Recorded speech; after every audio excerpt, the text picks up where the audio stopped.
Hey everybody, so I wanted to get on here and make a video about urban land use and management. So the first slide here is just going to show you a video and it's about mega cities around the world. It's about 2 minutes, 2.5 minutes. Please don't feel obligated to watch it. I thought it was very interesting. Go ahead and watch it if you find you want to learn some more about mega cities. I won't test you on it or anything like that. So let's talk about what urban and rural areas are. And some of you may be asking, you're like, why in the world are we learning about urbanization and rural areas and stuff like that in environmental science? And the reason is that we have to talk about some environmental issues that arise from cities. So concentrating people in a small area can actually have a lot of environmental problems. So an urban area is defined as a town or a city plus the suburban fringes around it. So it has to have at least 2,500 people or more. A rural area is going to have 2,500 people or less. A village is like rural households. Whenever I think of a village, I think about like a less developed country or somewhere in Africa. They're linked together by customs, family ties, and that kind of thing. So a city is going to be a large group of people with specialized occupations. They have a local economy and all those different things.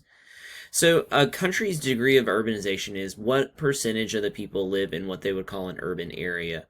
And if you think about it, most people in America would live in what they would call an urban area, unless you live in a state that's really rural, like Montana, or one of the other states in the Midwest. So there are basically two different ways that a city can grow or urban areas can grow. One of them is natural increase, so people are having more births than are dying in the city. And then there are immigration from the countryside, from rural areas. So whenever they ask people, they say, why did you move to the city or why did you move to an urban area? The number one reason is for economic reasons. So someone wanted to find a better job. They couldn't find a job doing what they wanted to in the rural area. So they moved to the city to find a better job. So here's a picture that's showing you the degrees of urbanization. So as you can tell, here is 100%, so the really dark color is 100%. So most places, most developed countries around the world, they already have about 100% degree of urbanization or very close to that. Places in Africa, Asia, Southeast Asia, all those different ones, those are going to have lower levels of urbanization. All right, so let's talk about the major urban regions in the United States. So this whole area here, the Washington, D.C., New York City, Boston, all of those, they call that the megalopolis because it's just kind of like a giant urban area. And they say eventually, due to urban sprawl, they're just all going to kind of merge into one giant city. You've also got a ton of cities, larger cities in Texas like Dallas, Houston, Austin, all those different ones. And then you have a ton in California like Los Angeles, San Diego, San Francisco, all of those different ones. So those are just some of the major urban regions in the United States. So let's talk about the trend for urbanization. So the proportion people who live in urban areas is actually increasing, and they think that by 2050, about 63% of people are going to live in a city. And what's really interesting is that most of this is going to be coming from developing countries, because if you remember this diagram here, most of the developed countries already have people living in cities or have a really high degree of urbanization. The number of these mega cities is also gigantic now. So Tokyo has a population, this is back in like 2016, they had a population of 27.7 million. I believe it's up to about 30. So Tokyo is a really large city, but instead of going outwards, it goes upwards. Mexico City's population is 18 million. And that's not really a good thing because Mexico City is known to have notorious levels of air pollution. And one of the main reasons for that is because of Mexico City's geography. They're trapped between 2 or 3 different mountain ranges, and all the pollution just kind of builds up and then it never really goes anywhere because it's trapped. Poverty is also becoming a really big issue in urbanized areas. So, homeless people, really poor people, they're gonna live more in the city. And we'll talk more about that later when we talk about the really big issues facing America. All right, so major urban problems in the United States. So here are some good things. what has happened in cities, why do so many people live there, and the good things about that. So air and water quality has actually improved dramatically in cities with the creation of mass transit in a lot of cities. The air quality is going, up because air pollution levels are going down. Another thing that is actually increasing is better sanitation methods. So they know how to clean water. You're less likely to get like dysentery or typhoid or something that's going to kill you from drinking the contaminated water. And also, one really interesting thing is that concentrating people in cities is actually increasing the level of biodiversity elsewhere, because habitat destruction won't necessarily occur for all these housing developments. So here are some bad things about cities, so these urban problems in the United States. So the first one is that major cities, like older cities, are deteriorating. And since there's really no industry left, no businesses, people are moving from there to find another job, a better job, but some people are staying, and the people who stay, they don't have jobs, they don't have a lot of money, so we've got rising poverty in those areas. And since we have such high poverty, it's going to lead to a lot of crime. So let's talk about, we've got the good, we've got the bad, and now we've got the ugly. So the ugly is this phenomenon known as urban sprawl. And urban sprawl occurs whenever you've got a city or some sort of urban area that just kind of keeps spreading outwards. And eventually what's going to happen is the suburbs and the city are just going to kind of connect. They also call urban sprawl car-dependent development. And a lot of things nowadays are what we know as urban sprawl. So for example, you have tons of people who live, in the suburbs. They drive into the city, and then they drive back home at night. So one really big thing that's promoting this is going to be federal and state funding for highways. So if you didn't have a way to get into the city to do your job, then you wouldn't, live outside the city. You would have to live in the city. So these cities, they just keep expanding further and further and further. Maybe there used to be a store that was in the downtown area. The rent in downtown got to be too high, so then they moved to like a shopping center like on the outskirts of town. And then other stores did the exact same thing until eventually you've got cities that are, kind of sprawling. So about 50% of Americans are going to live in a sprawling urban area. So most of the time this is going to be like the suburbs where they live, and then they commute into the city. So here's some impacts of urban sprawl. Higher taxes, like I said earlier, the decline of downtown businesses. Most of the time in cities, if you have, like, you own a shop or a restaurant or something, the rent is going to be really high in the downtown district. So for example, in Greenville, if you want to be downtown, it's really, really expensive to pay the rent on that, that restaurant or that business or that shop. So a lot of businesses are actually like, no thanks, we're just going to move out here to this shopping center, kind of like the shops at Greenridge or something, and where the rent is cheaper and we can actually still have the same level of business, right? Human health is really taking a hit in this one. Most of the time it is contaminated drinking water. So what happens is whenever it rains, all of those roads are what they call impervious surfaces. And impervious surfaces are going to be things where the water does not get to seep into the ground because it's blocked. So the contaminated drinking water is contaminated with oil, gasoline, antifreeze, all kinds of other stuff that are coming out of your car that are leaking out, but you don't really realize it. Another one is air pollution from car emissions, so nitrous oxides, particulates, ozone, all those different things are going to cause air pollution, which can lead to people having aggravations of their asthma. A lot more people will get bronchitis or other respiratory infections. There's also this thing called noise pollution, and noise pollution is any like monotonous noise that just kind of gets on your nerves. And they actually say that noise pollution can lead to increased stress levels and increased instances of depression. Traffic can also lead to stress, and then stress makes people sick because your body releases like the cortisone level, releases the cortisone hormone, and that can actually make you sick over time. All right, water, the stormwater runoff. So stormwater runoff is going to be where we have water that comes from a storm, and it instead of going into the soil, it just runs off into a storm drain, and that water then goes into a river or a stream, which eventually goes to your drinking water, and it hasn't been, treated. So let's keep going. Let's talk about some advantages of living in a city. If you live in a city, you're probably going to have a longer lifespan, lower infant mortality rate. This is mainly because you have better access to medical care. It's like a hospital or something. Something that's really reassuring is that 47% of the world lives in less than 2% of the planet's land. So that's pretty nice because we can concentrate people in cities. We don't really have to worry about them moving out and destroying a forest or something. So we can preserve that biodiversity. So here's some disadvantages of living in a city. And one of them is that the urban area is not self-sustaining. So there's no way that you can, have everything that you want without having to import it.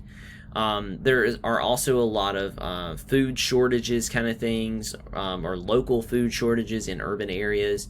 They've tried to combat that by having like green roofs and farmers market and stuff where you can buy fresh fruits and vegetables, that kind of thing. Most cities actually have low amounts of vegetation. And since there's low amounts of vegetation, that's going to give you more air pollution, warmer temperatures because there's less shade. And it's really not going to be nice to look at. If you've ever heard, the concrete jungle, they're talking about because there's no greenery in a city. Here's some more disadvantages. Water supply tend to be a problem because all of the water has got to come from somewhere. And a lot of times there are just so many people depending on that one water supply. So in the city of Atlanta, they actually rely on this lake called Lake Lanier for all their drinking water. But since there's so many people in Atlanta, sometimes there are water shortages. Flooding tends to be greater because there's not any soil or vegetation to absorb that excess water. And this last one, most of the cities have been built near coastal areas, so they're all going to be underwater if, the ocean levels rise, that kind of thing. So here's this noise pollution, and noise pollution is basically any unwanted, disturbing, harmful sounds that impairs hearing, causes stress, hampers your concentration and work efficiency. So anything that you would consider noise. So if you consider my voice noise, then technically I am creating noise pollution right now. But how do you really control this noise pollution? Most of the ways that people control it nowadays is they set a number of decibels that a certain activity can be. So for example, if you're having like a small get-together, at your house or something in a neighborhood, then there probably is a number of decibels that you cannot exceed after a certain time. So if you're having like a get-together or a party and they say, okay, the cops come and they're like, you have been, exceeding the number of decibels that are allowed after 10 p.m. or something like that. You can shield the noise by having like a wall or having like trees and stuff to block the noise. If you've ever noticed on 385, like on the sides, there are those giant concrete things. The giant concrete things are to absorb the noise from the interstate. So cities are also known for high amounts of noise pollution, and the reason for this is because there's constantly something going on in a city. There's constant traffic. There's constantly emergency vehicles for hospitals. There's constantly people walking, and if you live on like the ground floor of somewhere, you can constantly hear people walking and talking, and I think it would be very annoying. Alright, so let's talk about the urban heat island effect. So cities are actually warmer, rainier, foggier, and cloudier than usual rural areas. And the reason for this is because they have so much concrete and other things that are absorbing all the heat. So people are, they're walking around, there's tons more people, they're putting off heat. They are respiring, sorry, they're not expiring, they're respiring, which produces some heat. They're running their air conditioners, which are putting off heat. So all of these different things are just building up more and more heat, and since there's less shade due to less trees and all that kind of stuff, then the city's going to build up heat, and eventually it will become hotter than the normal areas. How can they prevent this? They can plant some trees to absorb it to create more shade. Since there's more shade, there's going to be decreased temperatures. You can use lighter colored pavement, or you can have like a rooftop garden, which will help regulate your building's temperature, because it's the plants absorbing the energy, not the rooftop. So here is a picture of New York City heat imaging. So they took this with like an infrared camera kind of thing from space. And if you look, this is where New York City is, and this is the surrounding rural areas. And they're seeing the red areas are where there's tons of heat being created. So if we have a rural area, this is the late afternoon temperature. If it's 85 in the rural areas, in a downtown area, it might be as high as 92. Alright, so let's talk about how we can control urban land use. So how can we get more people to plant more trees and all kinds of stuff like that in an urban area to make the environmental problems less of living in a city? So land use planning is one way. You can take into account all kinds of different stuff. You can create a green space, but this ecological land use planning requires years of work in advance. So most of the time, all of our major cities in America, they've already been operating for hundreds of years. They weren't really designed to be ecologically friendly. So it's going to take a lot of work to revamp those cities to make them ecologically friendly. There are some sustainable cities around the world, and you did an assignment the other day about sustainable cities. Basically, a couple of components to sustainable cities are things like mass transit. People ride their bikes a lot. They have some sort of recycling program or a waste to energy program. They grow their own food. They have green roofs. They have all those different things. The next thing is this thing called smart growth. And smart growth is where you basically encourage development that doesn't require cars. So what they want to do is they want to have like one community where you have living space, you have stores, pharmacies, all that kind of stuff. And instead of driving there, you just walk there, or you can take like a mass transit, like in Atlanta, the MARTA, or in New York City, the subway, that kind of thing. There are some laws that require that commercial and residential areas be separated, so that is kind of conflicting with this smart growth kind of thing. Let's talk about urban green space. So urban green space is basically going to be like a park or something in a large city. So I always think about Central Park in New York City. Green belts are actually this really cool thing. There's one in Atlanta. It's called the Atlanta Beltline. And it used to be an old railroad track, but they have converted it into like a green belt. So it's basically like a green area that goes around the city, and people can go there to run, walk their dogs, all kinds of stuff. And it's really cool that they've turned that over into that. So here's some benefits. Here's some benefits of green space or open space. So the urban residents, they have more exposure to nature, and when they have more exposure to nature, people actually feel happier. And when they feel happier, they don't go to the doctor as much, or they don't file as many insurance claims and all that stuff. The biodiversity can be increased. There's a lot less air pollution or noise pollution because the trees are going to absorb the air pollution and absorb the noise pollution. There's not as many heat waves because it's going to be cooler because there's more shade. There's not as much extreme rainfall or flooding because the trees and the other green space are going to absorb that water. So you can mitigate the effects. And people who live near a green space have actually seen their property values go up pretty substantially just by living near the green space. All right, so the last two pictures I have, this is the Atlanta Beltline. It's basically a big, giant, old railway that's around Atlanta, but they've turned it into a green space, and it's got all these different parks, and it's actually really cool. And here is a green belt, like, the perfect green belt kind of thing. It would be around a city like this. There would be an urban center, and then like mass transit to the inside. So like subways or like a magnetic rail or something. Okay, so that's it for me. I got through 24 slides in 20 minutes. I hope you enjoyed this video. If you have any questions, please let me know. I will see you this week.